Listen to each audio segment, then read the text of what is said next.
Hello again, friends, and you're on my friends. And sorry, first of all, that we're late. Second of all, sorry that it's not a normal post-game reaction show. You'll see I'm in the car. The car reactions are back for this week and this week only, because none of the gear worked, sadly.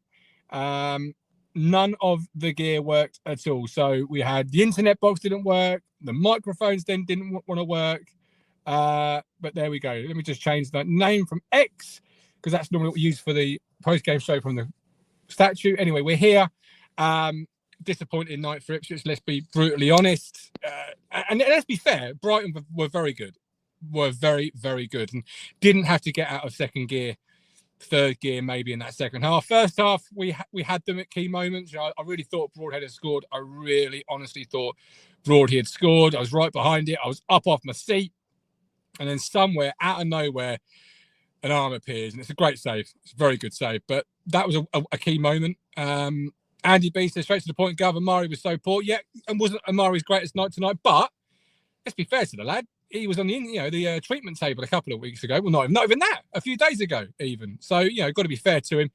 Don't know the status of that. Number-wise on that right-hand side, we're so light, aren't we? Amari goes off and you're looking around and thinking, what are really the options there? Now, obviously, Jaden Philogene in the building now. So there's an option there. Potentially, I know Joe, the whole fan told us he's not a right winger, but hey, he can play there surely for a game or two, because we are light in number there. Obviously, Wes Burns playing that right wing back role. Chris says we came second in the physical challenge. Neil Fate, all the backroom staff and coaches, where are the improvements? I'm people who watch the show will know I am not in love with our set pieces. They need work drastically. Tonight we conceded from one as a throw-in, that second goal, a long throw-in. But my real issue is with how we attack set pieces. I don't think we attack set pieces well at all. I don't think we look incredibly dangerous from any number of set pieces. I don't get a set piece at the moment and think, oh, yeah, here we go. This is a real opportunity. That needs to change. It's fine margins, right? Premier League. And tonight you're looking at a defeat of more than a goal, and you're thinking, well, wouldn't have made that much difference. But at 0-0, you go up a goal. Who knows? And it's not the reason why we're in the bottom thread. That's not what I'm saying. I'm just, replying to that comment about coaches. Andy B. Pomeroy seemed so flat and no energy. Yeah, agree with that in the second half, particularly at times. I thought Blue Action in my stand were really good. I thought the North stand at times were really good. But yeah, you can't be loud for 90 minutes, I don't think. I might be wrong. Let me know. Mike says, someone to me where we're getting at least 6 ones from. Don't worry, Mike, they're going to come, but we need to be better than we were tonight, that's for sure. First half, like I say, I thought we had some key moments that could have gone our way, fine margins, that save from Broadhead. But second half, from start to finish, that second half, Brighton were in control, like a boxer that knew they had the knockout punch ready, just keeping us at arm's length, just keeping us there in the range with the jab, and then suddenly it's a goal out of nothing, 1-0, and then out of nothing, 2-0. It's game, set, match, done and dusted. Thanks for coming. Where we go from here, obviously on to Man City. They get so much easier, right? So much easier. I'll be honest, I'm a little bit more perplexed with the substitutions, and we'll go into more detail tomorrow night, 8 p.m. So do join us, myself and Matt. We've got some reactions from Phil and Frank coming up that we've recorded by the statue. But sadly, the internet wasn't working primarily, so why we couldn't do the live show. But my phone internet is now working in the car, hence why I'm updating you. I'm only going to do a few minutes. Owen says the lap was quite poor. One-up tactics didn't work. He was so isolated. Owen, to be fair to him.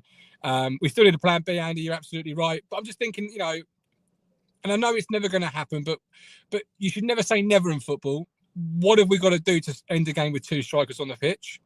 Now, at 2-0 down, you could argue game's done and dusted. So, yeah, maybe you're taking Delap off there and looking ahead to Man City. Yeah, more winnable game, right? Jeez, they get one. Oh, it's a marathon, not a sprint in the Premier League, folks. We're going to stick with it. But I got the feeling, obviously, with Hurst being ready to come on, that Delap was going to go off at 1-0, and then you bring Jack Clark on. So you do go attacking, or you do certainly try and adjust it to go more attacking, but you still only got one man up top, and so many times in that second half. And I don't know how everyone else saw it. Let us know in the comments. ball was being pumped up, but the lap can't cover the whole breadth of the pitch. He's isolated, he's on his own, and so what happens? It comes straight back. It comes straight back. It comes straight back, and you just invite pressure on yourself. Get that second body. It doesn't even have to be a striker, to be honest with you. Just get someone a bit more tighter to the lap, play with him, as opposed to playing diagonals and then having nothing there to work with. Could work. But Broady was a spark. Amari quiet. The lap isolated. I thought Phillips and Karius were okay in midfield. Love the skipper. Love Sam Morsey. Again, he did change both midfield players.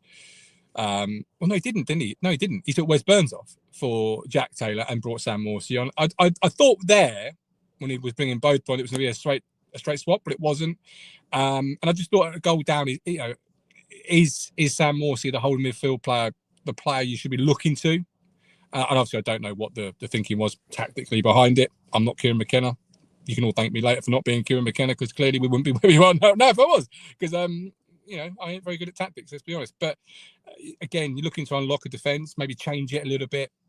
Is the holding midfield player. And I love Skip. Absolutely love Sam Morsey.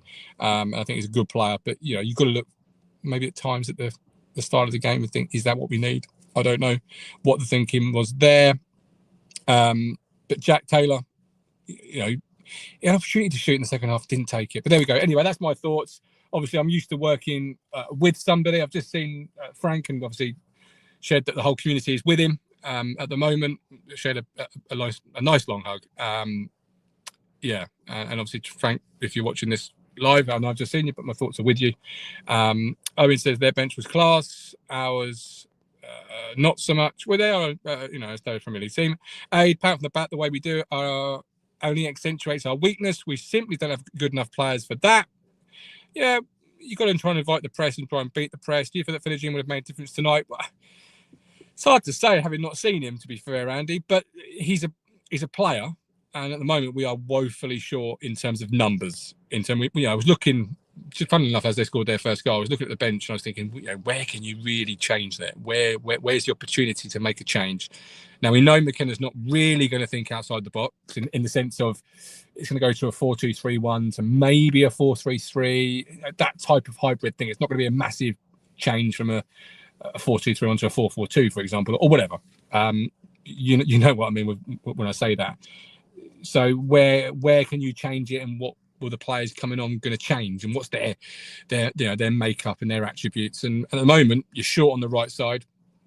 You haven't really got anybody you can make a change for on the right side at the moment. So, Philly Jean, could he have made a difference there? Yeah, absolutely. Just by being somebody that could play on the right.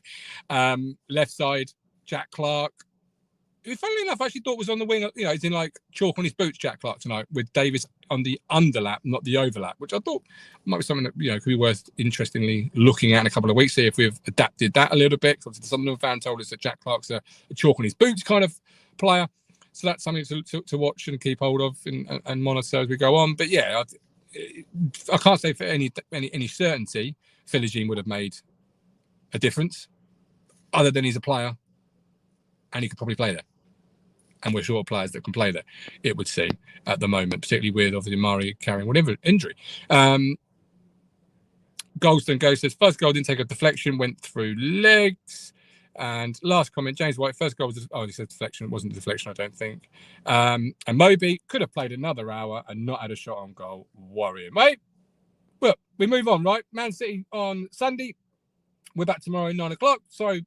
No, not 9 o'clock. 8 o'clock. 8 o'clock live tomorrow night. Sorry, this is not the normal show. Hope you've enjoyed the car reaction anyway. I'm off before the car battery dies because the keys aren't in, but the light is on, and I don't want to sit in cobblestone car park all night long. So take care, look after each other, God bless, and up a town. Press the button. Press it.